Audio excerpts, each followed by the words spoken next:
सुंदरकांड में, जिनका नाम गोस्वामी जी ने सबसे सुंदर रखा, श्री सुंदरकांड। सुंदरकांड का नाम सुंदर ही क्यों रखा?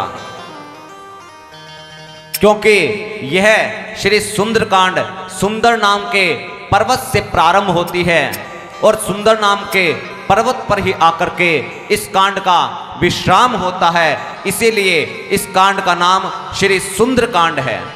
दूसरा कारण यह है, इस कांड में हनुमान जी को सीता माता जी के प्रथम बार दर्शन होते हैं, इसीलिए इस कांड का नाम श्री सुंदरकांड है। तीसरा कारण, इसी कांड के अंदर श्री हनुमान जी महाराज जी को सीता जी बल और बुद्धि का भंडार होने का आशीर्वाद देती है, इसीलिए इस कांड का नाम श्री सुंदरकांड है। चौथा कारण, इसी कांड में श्री हनुमान जी महाराज लंका को जला करके तहस नहस कर देते हैं, इसीलिए इस कांड का नाम श्री सुंदरकांड है। इसी कांड में हनुमान जी श्री राम जी की मुद्रिका मुख में लिए हुए हैं। राम नाम अंकित जिस मुद्रिका पर है वह मुख में है हनुमान जी के, इसीलिए इस कांड का नाम श्री सुंदरकांड है। इसी कांड के अंदर हनुमान जी सीता माता जी से चूड़ामणि ले जाकर के प्रभु को चिन्ह के रूप में देते हैं, इसीलिए इस कांड का नाम श्री सुंदरकांड है। अनेकों कारण हैं। श्री सुंदरकांड में गोस्वामी जी सबसे पहले 3 श्लोक लिखते हैं। शांतम शाश्वतम प्रियमनघम निर्वाण शांति प्रदम ब्रह्मा शंभो फणेन्द्र सेव्य मनीषम वेदांत वेद्यम विभुम रामाख्यम जगदीश्वरम सुरगुरुम माया मनुष्यम हरिम वंदेहम तम करुणाकरम रघुवरम भूपाल चूड़ामणिम। जो शांत है, शाश्वत है, श्री रघुनाथ जी के चरणों में वंदन करते हैं। नाना सप्राह रघुपते हृदय स्मृति सत्यम वदामि च भवान खिलानांतरमा आत्मा भक्तिम प्रियच्छ रघुपंगव निर्भरा में कामादि दोष रहितम कुरु मानसं च। और तीसरे श्लोक में गोस्वामी जी अतुलित बलधामम हेमशिलाबदेहम दनुजवन कृशानुम ज्ञानिनाम अग्रगण्यम सकल गुण निधानम वानराणामधीशम रघुपति प्रिय भगतम वात जातम नमामि। हनुमान जी के अतुलित बलधामम, अतुल बल के जो बलवान है श्री हनुमान जी, अतुलित बलधामम हेमशिलाबदेहम, सवर्ण के पहाड़ के स्वरूप जैसा जिनका सुंदर शरीर है, ज्ञानियों में अग्रगण्य है, कपियों में सबसे श्रेष्ठ है, रघुपति के प्रिय सेवक है और सकल गुण निधानम, समस्त गुणों से युक्त है, अष्ट सिद्धि के दाता है। 8 गुणों का वर्णन किया है। फिर आगे गोस्वामी तुलसीदास जी जहां से कथा विश्राम होती है किष्किंधा कांड की, वहीं से ही गोस्वामी जी महाराज प्रारंभ कर देते हैं सुंदरकांड को। कहां विश्राम हुई थी? अब जामवन जी ने कहा था कि क्या करना है आपको? सीता जी का पता लगाना है। यहां पर हनुमान जी को जामवन जी के जो वचन हैं हृदय को भा गए। देखिए, जीवन में कोई भी कार्य करे वह प्रसन्न मन से करना चाहिए। यदि हमारा मन प्रसन्न नहीं है और हम किसी कार्य को करने के लिए जा रहे हैं, उस कार्य में हमें सफलता भी मिलनी होगी तो भी नहीं मिल पाएगी। सदैव इस बात का चिंतन रहना चाहिए कि जो भी जीवन में कार्य करे वह प्रसन्न मन से करना चाहिए। यहीं से हनुमान जी को जामवंत जी के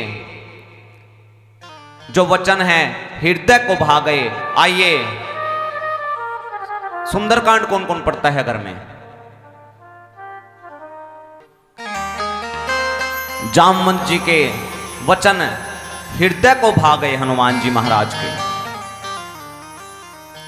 और सभी कपियों से कहा कि जब लगी आवो सीत ही देखी, हो ही काजू मोई हर्ष विशेखी। हे कपियों, तुम यहीं पर रहना, कहीं जाना मत। मैं सीता जी का पता लगाकर तब तक वापस न आ जाऊं जब तक आप यहीं पर रहिएगा। देखिए, हनुमान जी ने इतनी सुंदर बात कही कपियों को। यह चौपाई कहती है कि जीवन में यदि एक समूह ने मिलकर के कोई कार्य को किया है, हनुमान जी क्यों रोकना चाहते हैं यहां पर कपियों को? कारण कि मैं जाऊंगा, यदि तुम वापस चले गए तो यह होगा कि केवल हनुमान जी ने पता लगाया है। यदि जिस प्रकार से हम एक साथ प्रभु राम जी के पास से आए थे, उसी प्रकार एक साथ एकजुट होकर के राम जी के पास चले तो ये होगा कि सभी ने मिलकर के पता लगाया है। और आज देखिए क्या खेल है समय का। यदि 5-10 बंदों ने मिलकर के कोई कार्य कर दिया तो जो सबसे पीछे वाला था, जिसने कुछ किया नहीं, बोलने वाला था, वो ये चाहेगा कि मेरी फोटो सबसे आगे हो। ये कलयुग के जीवों का खेल है। यहां पर हनुमान जी कहते हैं कि जाइएगा मत, मैं जाता हूं और जाकर के पता लगा करके वापस आपके पास आता हूं। हनुमान जी बार बार रघुबीर संभारी, रघुनाथ जी का नाम लेकर के चलने के लिए तैयार हुए। कहां से चले? सिंधु तीर एक बूदर सुंदर, सुंदर नाम का जो पर्वत है, वहां पर हनुमान जी ने अपना पैर रखा। जिस प्रकार से एक हवाई जहाज है उड़ने के लिए तैयार होता है, तो जितना फोर्स आगे की ओर जाता है हवाई जहाज का, उतना ही उससे कई ज्यादा फोर्स हवाई जहाज का पीछे की ओर जाता है। उसी प्रकार से हनुमान जी ने जिस प्रकार से प्रभु श्री राम जी का जिस वेग से अमोघ बाण चलता है, जिमी अमोघ रघुपति कर बाणा, जिस प्रकार से प्रभु श्री राम जी का अमोघ बाण चलता है, उसी प्रकार से हनुमान जी श्री राम जी का नाम मुख में लिए हुए चलने लगे। और सिंधु तीर एक बूदर सुंदर, जैसे ही वहां पर पैर हनुमान जी ने रखा, अब पृथ्वी के नीचे पाताल लोक में कौन रहते हैं? देवता सब कांप गए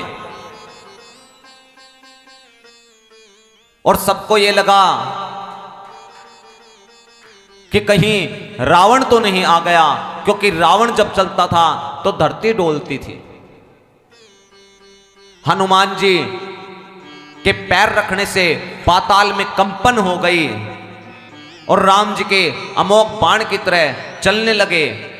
बार बार राम सिया राम जय जय राम, राम सिया राम जय जय राम, राम सिया राम जय जय राम, राम सिया राम जय जय राम, राम सिया राम जय जय राम, राम सिया राम जय जय राम, राम सिया राम जय जय राम, राम सिया राम जय जय राम, रघुपति राघव राजा राम, रघुपति राघव राजा राम, पतित पावन सीताराम, पतित पावन सीताराम।